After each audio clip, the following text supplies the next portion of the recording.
I just got back from an annual trip that I take with my closest college buddies who I was in a club with, an outdoor club. We would go camping and hiking, just hang out every weekend in the woods. And when I got back, I was so sad because during that trip, I am given permission to just be totally and utterly myself for like a week at a time, 7 days straight, just nothing but weird Leah. So when I got back, I was just so sad. And I started to think about why I was sad. And a lot of it just stemmed from the fact that, like, oh man, well, now that I'm not in the cabin with all of those people, I can't be myself. But of course, when you say that out loud, you realize, okay, that's just a story I'm telling myself. That's not true at all. I can be myself whenever I want to be. And generally speaking, I am myself all the time. But I think it's more of just like, it feels good to be accepted for that. Because when you go back into the real world, people don't accept all of your weirdness. And that's okay. It's okay. But I took a lot of videos during that time, and I always do, and I always like to make a big compilation of our week together, and then I'll share it with all the people in the club, and we can look back on that week and look forward to the next year when we all get back together and join in that cabin. But this time around, I didn't have as much footage because not as many people came, and so there was just less action happening. And that also made me really sad because I was like, what am I going to share if I don't have us just being goofballs? But I do have some little moments, and I found a letter that I wrote to one of the girls' parents who allows us to stay in that cabin for free all year long. And last year I wrote him a letter just giving him thanks for allowing us to do that every year because it's such a blessing. So I thought I would share that letter while I shared the little moments that I captured. So this is the letter to her father. I met OAC, which is the club, in a period of transition. I lost a lot of what I had believed for years was destined to be my future. And in that loss, I was lost. Reworking what the plan for my life would be, reworking how I believed I should contribute to the world, and rebuilding my definition of community. I thought community was only the people you spend the most time around. For me, most of my time was spent with my volleyball teammates, but when I tore my ACL and no longer played volleyball, those girls were no longer the people that I found myself around. For one reason or another, they nor myself continued to show up in my life. So the emotional labor that I had put into building connections with them had ultimately been a bit of a waste. I was now spending most of my time alone on crutches, going to rehab for my knee, going to class, and going home to study. Months had passed and my community was just myself. I decided to join as many clubs as I could so that I was able to meet more people, not totally realizing that I was being more intentional in my community building. I was no longer being designated a community like what so often happens for athletes. Instead of being forced to go to practices, I would choose to go to meetings. Instead of being told to go to games, I would choose to drive hours and hours to go camping. And as I continued to show up for this club, I began to realize that OAC saved a piece of my soul I never realized was in jeopardy. Talk about community. It was only when I joined OAC that I started to meet people at college that embodied everything I forgot I needed in my life. Pure, honest, innocent friendship. The girls on the volleyball team were obsessed with popularity, their looks, and drinking. The kids in my grad school classes cared about romances and money. And when I was alone, dealing with my injury, I cared about pitying myself. OAC reminded me that I didn't care about any of that stuff. It reminded me that deep down, I've always cared about building genuine fun and healthy relationships. It reminded me that I cared about self-reflection and the earth, and singing and dancing out loud without shame. It reminded me to care about what kind of people I surround myself with. It reminded me of what it feels like to be a kid. The piece of me that sees ugly laughing as something to cherish and be proud of. The piece of me that can forgive people for their inability to be understood because my own frustrating qualities are forgiven in return. The piece of me that can just be the weird, misunderstood dork that we all are. Either intentionally or unintentionally, this community has sprouted into a nationwide, a global-wide friendship. We all joined at different points in our schooling, and while I came into the club, some were leaving, but every time we commune for this annual trip, the people I thought I hardly knew have become people I share my secrets with.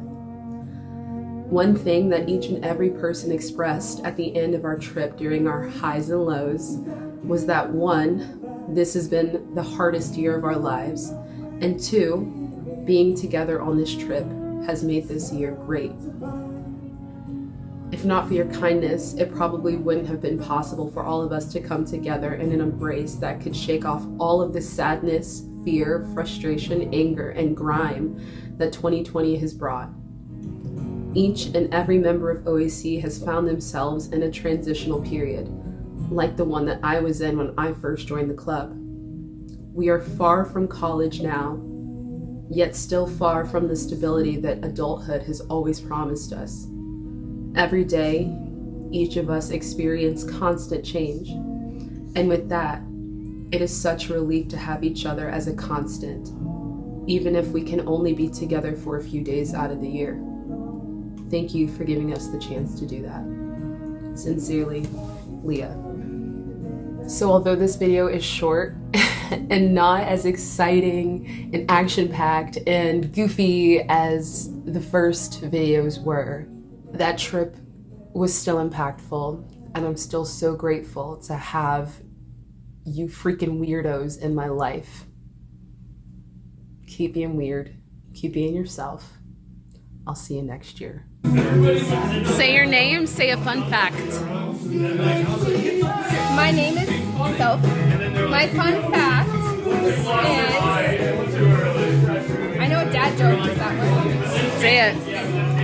What did the Pink Panther say when he stepped on an ant? What? Did it? You get it? You don't get it? Just get it! Say your name, say a fun fact. Hi, I'm Daniela, and I'm a Okay, say something I can put on YouTube.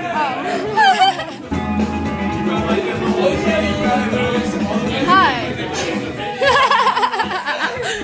My name's Daniela, and I'm not like any other girl. I'm a cool girl! Now! That was a fun weekend. Say your name, say a fun fact. My name is Nathan, and I have a very... You want that on the internet? No, I don't. What do you want on the internet? Nothing on the internet. You told me to say a fun fact. Say so an fun appropriate fact. fact. An appropriate fact? I love Leah. Aw, I'll take it. I'll take it. You're not next. He's got a hairy booty too, I can't attack.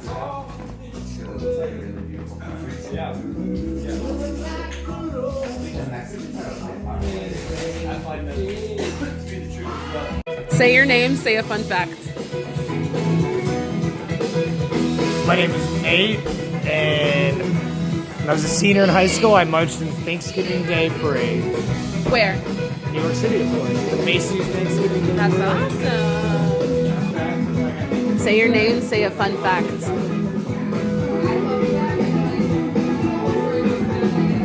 Say your name, at least. What? Say your name, say a fun fact. Just say your name. Got it. You know what to do. Say your name. Hi, Say your... my name is Nicholas, and I like the color green.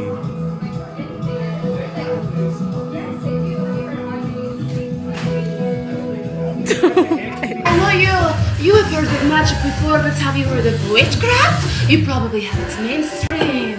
And I was trying to be nice. Ooh. I am a real witch. I'm a real witch. I'm a real witch. I'm sorry, I had a speech impediment when I was younger, but I got over because I'm a witch. Today I'm going to show you how to use your intuition to blow out candles, not with your hand. Unbelievable. I blew him out. Thank you. Thank you. I have a master's degree. Welcome to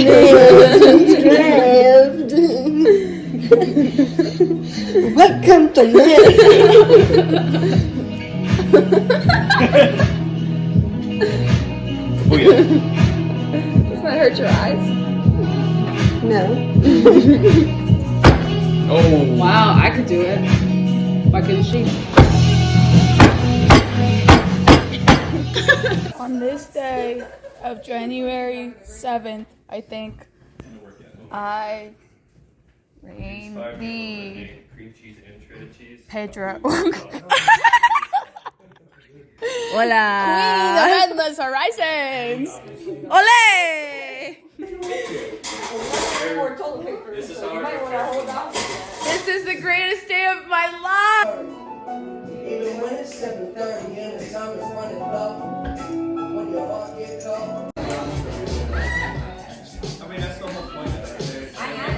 Like the psychedelic experimental kind of worked up stuff. It needs to be.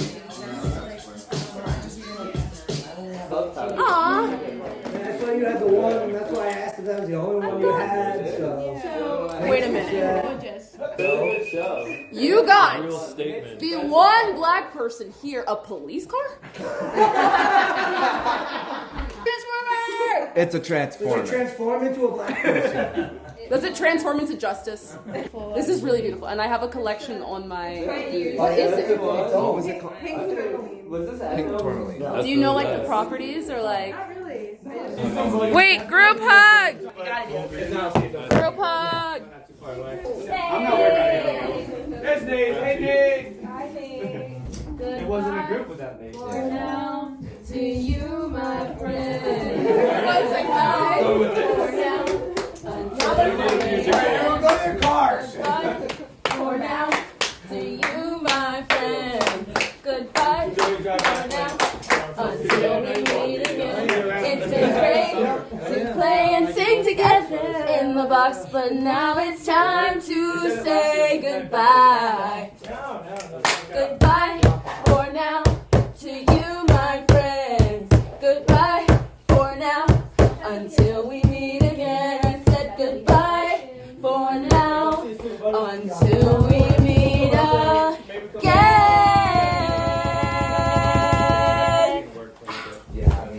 And like you said, Nate will be here for you. I've got a big cleanse